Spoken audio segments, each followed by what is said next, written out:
Assalomu alaykum hammaga. Bugun Gentra mashinamizga Malibu bar qo'yilgan ekan. Motorchalari qo'yilmagan ekan, ro'shnoy ko'taradigan.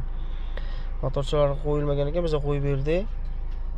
Ishlash anolari ham, davshi ham eshitilmaydi.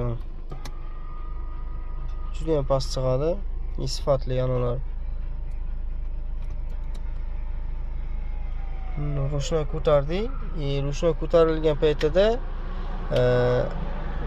parkovkagami, neytralgami chiqqanda avtomatik o'zi qo'yib yuboradi. Parkovkadan chiqsa bo'ldi, parkovkadan chiqqandan keyin o'zi avtomatik rushnoyni qo'yib yuboradi. Xush holatda mana rushnoyni ko'tarib turib qo'ysa ham bo'ladi. Davshlar juda ham past. So'ng bunga qilgan ishlarimizda